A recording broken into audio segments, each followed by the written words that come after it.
My story. I lived in an illusion until I learned the truth. Hello, Reddit. I never thought I'd ever write here, but I need to get this off my chest. Something that happened in my life turned everything upside down. My name is Alex. I'm 37 years old. I work as a financial analyst for a large company in Denver. I live in a spacious two-story house with my wife, whom I once loved more than life itself. Her name is Emma. She is 34, and we have been married for 9 years. We have a daughter, Sophie, who is 6 years old, and she is the only thing that keeps me in this house right now. From the outside, we look like an ideal family. A nice house, a good job, outdoor activities, photos on social media together, laughing in the living room while watching movies. But if people knew the truth, I loved my wife. I had no idea that anything could be wrong. I worked hard to provide her and Sophie with everything they ever wanted. I had a sense of stability that I thought nothing could destroy. I believed our relationship was based on mutual respect, love, and trust. But I was sorely mistaken. What is wrong with our marriage? A year ago, I started to notice that Emma had changed. She started to pull away from me. There were no more of those long evening conversations when we could sit on the terrace with wine and just chat. The intimacy almost disappeared. She always found reasons. I'm tired. I have a headache. I have a lot of work. She started putting on more makeup before leaving the house, although she hadn't really cared about it before. Her phone became her second heart. She never left it unattended. Always turned the screen down and took her hand away if I accidentally touched it. I saw all this, but I didn't want to notice. I told myself, it's just a phase. Everything will work out. But, damn it, it didn't. What an idiot I was. What was I doing? Like any man who doesn't want to see the obvious, I tried to become an even better husband. I started helping out more at home, spending more time with my daughter, asking more often how Emma was doing. I even arranged a romantic weekend trip for us to rekindle the spark in our relationship. But do you know what she said? "Oh, Alex, I have a lot of work to do. Let's reschedule." She didn't want to go with me. This moment made me think. And then something happened that turned my life around forever. The real wake-up call came one evening. She said she was going to a friend's bachelorette party. She dressed differently. A short dress I had never seen before, bright makeup. I joked, "Wow, do you dress this nice when you go to your friends' houses?" She laughed strangely, kissed me on the cheek, which is rare lately, and said, "Don't wait for me, I'll be late." I just felt that something was wrong. And then the second accidental discovery happened. Her friend told the truth, by accident. The next day, I met Emma's friend Lauren, the same friend. I asked her, "How was your bachelorette party?" She looked at me like I was an idiot. "What bachelorette party?" I hadn't seen Emma for a week. At that moment, something turned inside me. I made a joke, said that maybe I was confused, but inside I already knew. She was deceiving me, and I had to prove it. The main proof. A message that turned everything around. I decided I couldn't close my eyes anymore. That night I decided to check her phone. Usually she never left it unattended, but this time, she had fallen asleep on the couch, and the phone was right next to her. I picked it up. I unlocked it, and the first thing I saw was a message from someone called Nate. "Yesterday was unreal. I can still taste your lips. See you soon, my love." I froze. I opened their chat, and then it was like a punch in the stomach. They had been dating for at least 6 months. She lied to me about girls' nights when she spent time with him. She wrote to him that I didn't suspect anything. She told him, "I love you," when she had just said it to me a week ago. I felt like I was suffocating. Who the hell was this Nate? I quickly checked his profile. He was a co-worker of hers, 5 years younger than her, a trainer at the gym where she started working out 6 months ago. So, while I was working day and night to provide for her and Sophie, she was having fun with some young fitness trainer. My hands started shaking. I couldn't believe it. I didn't want to believe it, but the evidence was in front of me. What did I do next? I couldn't make a scene with her right away. I couldn't. It was too easy. She had been lying to me for months. She was using me. So I decided that I would not just let it go. I realized that she would not stop. After I found the first evidence, I started watching her even more closely. Do you know what was the worst part? She didn't even try to hide her business trips and meetings with friends. She thought I was a fool. One evening, when she said she was going to visit Lauren again, I just asked her directly, "Are you sure it's Lauren's?" She didn't even bat an eye. "Yes, of course. We want to watch the show. Why do you ask?" I looked her straight in the eye. She was lying. I knew she was lying. And instead of starting an argument, I just smiled. "Okay, have fun." I knew it wasn't Lauren.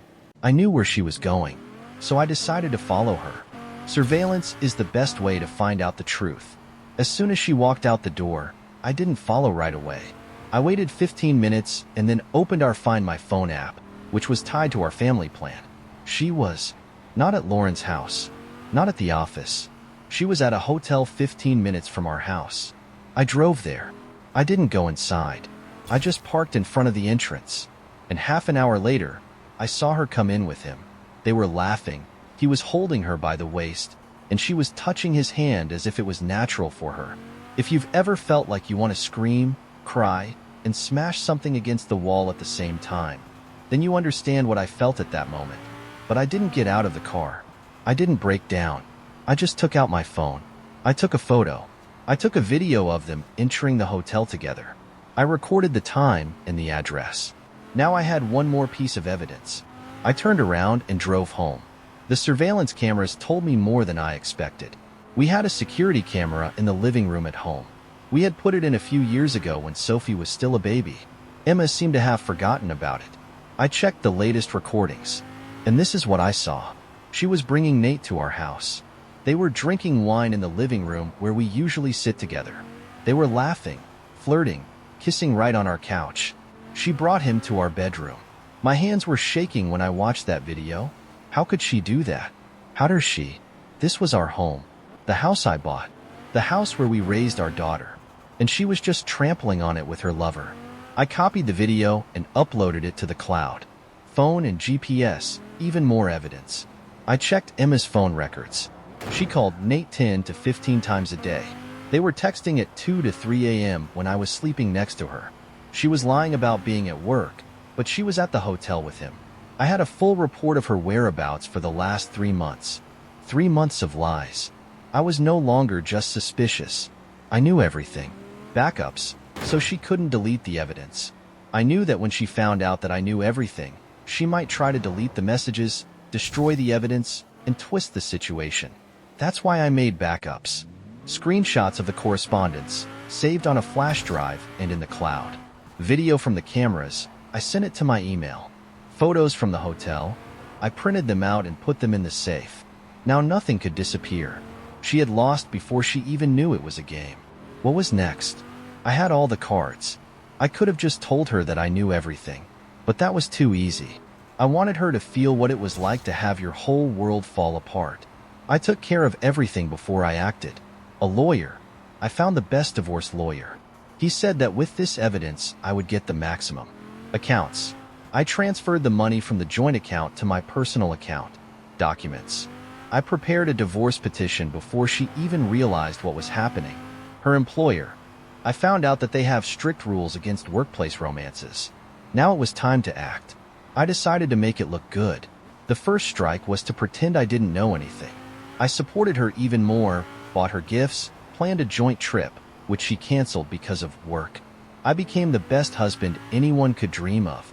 She thought she had everything under control, but that was just the beginning. I chose the perfect moment. It was our daughter Sophie's birthday. There were many guests in the house, her parents, our friends, and a few neighbors. Everything was going well until I said, "Sarah, I have a present for you." She was surprised. I turned on the TV screen, and I started the video. The first video, she was kissing Nate in the hotel. Second video, she brings him home, laughs, hugs him on our couch. Third video, an email where she tells him that she will soon file for divorce and squeeze alimony out of me. The room froze. Her mother started to cry. Her friends were silent. The neighbors looked at each other in shock. And she just turned pale. "What? It's not what you think." "Oh, come on, Emma. We all just saw it." She started shaking. But that was just the beginning. 5 minutes later, the courier handed her the divorce papers. "I have full custody of Sophie. I get to keep the house. No alimony, in favor of her." She couldn't believe it. Alex, please, let's talk. I can explain everything. You already explained everything. In the video. And then I said the last thing that killed her. Oh, and one more thing. Your Nate is now unemployed. I sent the video to his boss. She stared at me. You. What? Yeah, they don't tolerate office romances at their company. And Nate's wife got the video, too. I think he's in your situation now. She started crying, but I didn't care. She was gambling and she lost. She lost everything. Nate left her. When his wife found out about the affair, she filed for divorce and kicked him out of the house. She lost money. Without me, she couldn't afford the same standard of living. Everyone despised her. Even her family turned away because I sent them all the evidence. And me? I'm happy. I'm living with Sophie, raising her without a lying mother. I'm getting my life back.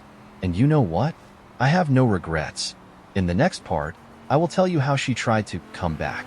After everything that happened, I thought I would never see her again, but I was wrong. A week after the divorce, she started writing me messages. Alex, I'm so sorry. I made a terrible mistake. I was so stupid, please, let's talk. I can't live without you. I've realized everything. I didn't answer. Then she started calling me. I blocked her number. Then she started coming to my house. I opened the door to her only once. She was standing there in tears. Her makeup was gone. Her clothes were wrinkled. Alex, please. I know I messed up. I'm ready to fix it. I want our family back. I looked at her and just smiled. This isn't your family anymore. I closed the door on her. After that, she cried outside the house for another 15 minutes and then left. But this was only the beginning of her humiliation. Her next move was expected and sneaky. She texted me, Alex, Sophie needs a mother. Let's forget everything for her. I couldn't believe she still thought she could manipulate me. She wasn't thinking about Sophie when she brought her lover into our bedroom. She didn't think about Sophie when she lied to me for months. I answered her only once. A real mother doesn't betray her family. Sophie is fine. Without you. I did not allow her to see my daughter alone. If she wanted to be in Sophie's life, it would be under my supervision. A month after the divorce, I received a long email. She begged me to give her a second chance. She wrote that she was ready for anything, that her life was ruined. But you know what? I didn't care. I felt no more anger, no more hatred, no more pity, just indifference. So I just deleted her email. And I never looked back. She had lost everything. Nate dumped her. As soon as he lost his job and his family, he just ran away. It turned out that he never loved her. He was just having fun with a grown-up married woman. Her family despises her. Her parents even told me they were on my side. She has no one. No one wants to be around a traitor who burned her life for a cheap lover. I am happy. I am raising Sophie alone, and she is the best thing in my life. I am free from lies, manipulation, and humiliation. I started living for myself again. And you know what? I even met another woman. She is kind, honest, and will never put me through what Emma did. And, most importantly, I will never let anyone do that to me again.